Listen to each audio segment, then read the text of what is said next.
Hello friends, welcome to Brightman's academy. तो आज की इस वीडियो में हम पढ़ने वाले हैं पराग स्त्रीकेसर संकर्षण या पॉलिन पिस्टल इंटरेक्शन, जो कि क्लास 12th बायोलॉजी के चैप्टर नंबर 1 पुष्पीय पादपों में लैंगिक जनन का एक टॉपिक है। तो चलिए समझते हैं। पराग स्त्रीकेसर संकर्षण क्या है, इसको समझने से पहले हमें यह जानना होगा कि क्या अगर आम के पौधे में उसके पुष्प में अगर अमरूद के परागकण आ जाए तो क्या वर्तिकाग्र उसको अंकुरित करेगा, और अंकुरित करेगा तो क्या वहाँ पर निषेचन होगा। इसी को समझने के लिए जो है पराग स्त्रीकेसर संकर्षण को समझना आवश्यक है। तो चलिए शुरू करते हैं। पॉलिन पिस्टल इंटरैक्शन या इसी को पराग स्त्रीकेसर संकर्षण या अंतःक्रिया कहते हैं। तो एक ऐसी गतिशील प्रक्रिया है जिसके द्वारा जो है मादा पुष्प का स्त्रीकेसर या पिस्टल या वर्तिकाग्र जो होता है सही और गलत प्रकार के पराग कणों के बीच जो है रासायनिक रूप से पहचान करता है, और पहचान करने के बाद जो है उनको पराग कणों को वर्तिकाग्र से गिर कर फिर निषेचन तक जो है आगे की प्रक्रिया कराता है। तो पॉलिन पिस्टल इंटरेक्शन में होता क्या है कि जो वर्तिकाग्र होता है वो डिसाइड करता है, पहचानने का काम करता है कि ये जो पॉलिन ग्रेन है, परागकण है, ये मेरी ही प्रजाति की है या किसी और प्रजाति की है। तो यहाँ पर उसको पहचानना रहता है। तो यहाँ पर एक रासायनिक रूप से पहचान की जाती है जिसको केमिकल डायलॉग या रसायन संवाद कहते हैं, रासायनिक संवाद। और ये किन किन चरणों में पूरी होती है, कैसे इसको पहचाना जाता है, इसको आगे समझते हैं, और ये निषेचन तक की जो है पूरी प्रक्रिया कैसे होती है।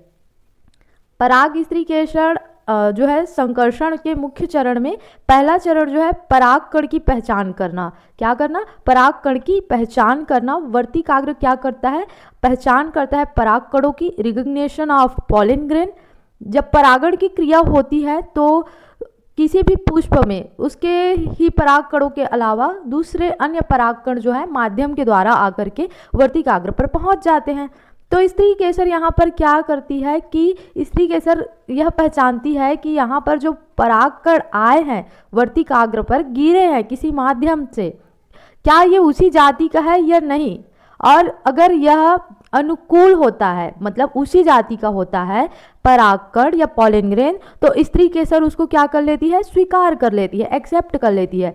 और अगर नहीं, वो उसके जाति का नहीं होता, प्रजाति का, तो स्त्रीकेसर क्या करती है? जो अयोग्य परागकण होते हैं या जो गलत वाला परागकण होता है उसको स्त्रीकेसर अस्वीकार कर देती है, रिजेक्ट कर देती है, जिससे आगे की जो है प्रोसेस नहीं हो पाती। मतलब जो पॉलिन ग्रेन है उनका जर्मिनेशन नहीं होता। तो पहले स्टेप में क्या करेगा? जो स्टिग्मा होता है वो पॉलिन ग्रेन का जो है पहचान करता है, परागकणों का पहचान। और उसके बाद परागकणों के पहचान के बाद जो है पराग स्त्रीकेसर संकर्षण में दूसरा जो स्टेप होता है वो है परागकणों का अंकुरण। क्योंकि यहाँ पर अब जो है अगर जो सही वाला पॉलिन ग्रेन है उसको अगर स्वीकृति मिल गई कि हाँ ये जो है आम का ही जो है पॉलिन ग्रेन है, तो आम के ही पॉलिन ग्रेन को क्या किया जाएगा? जर्मिनेट किया जाएगा।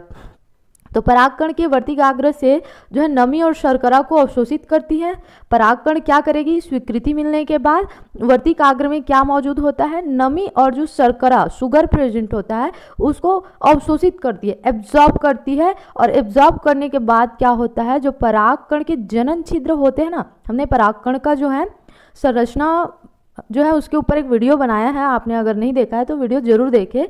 तो उसमें जो बाहर जो जनन छिद्र होते हैं, जर्म लेयर होते हैं, जर्म पोर होते हैं, उनसे क्या है? उन जर्म पोर से एक नली निकलती है, और उस नली को क्या कहते हैं? पराग नलिका या पॉलन ट्यूब कहते हैं। तो स्वीकृति मिलने के बाद या रिकग्निशन ऑफ पॉलन ग्रेन के बाद जो है जर्मिनेशन का प्रोसेस होता है। जर्मिनेशन के प्रोसेस के बाद तीसरा स्टेप जो होता है ग्रोथ ऑफ पॉलन ट्यूब। क्या होता है? ग्रोथ ऑफ पॉलन ट्यूब या फिर पराग नलिका की वृद्धि। पराग नलिका जो होती है वर्तिकाग्र और वर्तिका के उत्तकों में से होते हुए कहाँ तक पहुँचती है? अंडाशय तक, अंडाशय की ओर बढ़ती है। और ये जो होता है रसायनावर्तन के द्वारा निर्देशित होता है, कीमोट्रोपिज्म के द्वारा, जिसमें वर्तिका जो है रसायन स्रावित करती है, उसके मदद से जो है पॉलन ट्यूब जो है अंडाशय की ओर क्या करता है? गति करता है। तो तीसरे चरण में ये होता है। फिर गति करने के पश्चात नेक्स्ट स्टेप जो होता है, नीचे बीजांड में जो है पॉलन ट्यूब जो है बीजांड में प्रवेश करेगा और वहाँ पर क्या होगा, निषेचन की क्रिया होगी। तो परागनलिका जो होती है बीजांड ओव्यूल में प्रवेश करती है। यहाँ पर जो होती है सिनर्जिड सेल और फिलीफॉर्म एपरेटस जो है कुछ केमिकल का सिक्रेशन करती हैं, जो कि पॉलन ट्यूब को क्या करता है, डायरेक्शन प्रदान करता है और निर्देश देता है कि वो ओव्यूल में क्या कर सके, एंटर कर सके। और पॉलन ट्यूब में जो होता है नर युग्मक होते हैं, नर युग्मक मुक्त होते हैं और नर युग्मक और मादा युग्मक जो है आपस में फिर मिल जाते हैं एग सेल, और उनके संलयन को फिर क्या कहते हैं, निषेचन कहते हैं। और निषेचन के पश्चात जब एक मेल गैमेट और एग सेल निषेचन करते हैं तो एम्ब्रियो बनता है, और दूसरा मेल गैमेट और पोलर न्यूक्लियाई जब फ्यूजन करते हैं तो एंडोस्पर्म बनता है। तो इस तरीके से क्या है, पॉलन पिस्टल इंटरैक्शन होता है, जिसमें स्टिग्मा जो है सही प्रकार के पॉलन ग्रेन को पहचानती है, फिर आगे उसको जर्मिनेट करती है, और जर्मिनेट करने के बाद जो है निषेचन की क्रिया जो है पूरी होती है। तो इसको एक डायग्राम के माध्यम से समझते हैं। तो देखिए यहाँ पर जो है स्टिग्मा आपको दिखाई दे रहा है, ये स्टाइल है, मतलब वर्तिका एंड वर्तिकाग्र। और यहाँ पर पॉलन ट्यूब कैसे बनेगा और वो ओवरी तक कैसे पहुँचेगा, तो ये इसको इस डायग्राम से समझते हैं। तो ध्यान दीजिए, ये जो है पूरा आपका स्टिग्मा और स्टाइल है, इसमें दो आपको S1 और S2 जो है पॉलन ग्रेन दिखाई दे रहे हैं, जो कि किसी न किसी माध्यम से जो है स्टिग्मा पर आकर के गिरे हैं। अब ये जो क्या रहेगा, यहाँ पर जो स्टिग्मा रहती है इनमें से पहचान करती है कि कौन सा जो है सही वाला या योग्य वाला पॉलन ग्रेन है और कौन सा अयोग्य वाला।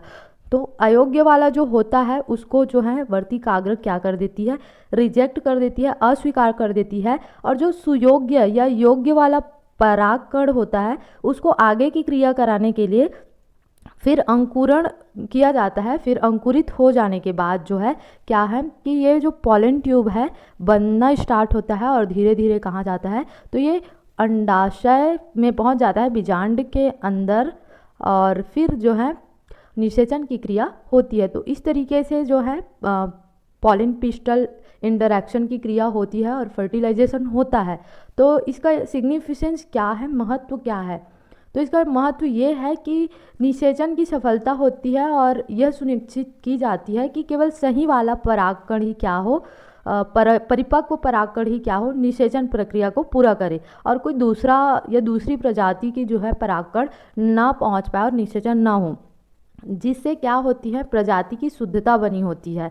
और यह तंत्र क्या करती है, पॉलन पिस्टल इंटरैक्शन जो है अन्य प्रजातियों के परागकणों से होने वाले निषेचन को रोकता है। इस कारण ही तो जो है अगर आम के पुष्प में उसके वर्तिकाग्र में अगर मान के चलिए दूसरे फलों के जो है अमरूद के जो है उसके पॉलन ग्रेन अगर आ गए तो आम की वर्तिकाग्र में इतनी जो है क्षमता रहेगी कि वो दूसरे फलों के जो है पॉलन ग्रेन को क्या कर सके, पहचान करके अस्वीकार कर सके और अपने जो है पॉलन ग्रेन को वो समझ करके उसको जर्मिनेट कर सके, जिससे क्या हो सके, निषेचन की क्रिया हो सके। तो इस वीडियो में हमने यही पढ़ा कि कैसे जो है वर्तिकाग्र या स्त्री केसर परागकणों को पहचानती है और निषेचन कराती है, और इस पूरे प्रोसेस को हम क्या कहते हैं, पराग स्त्री केसर संकर्षण या पॉलन पिस्टल इंटरैक्शन।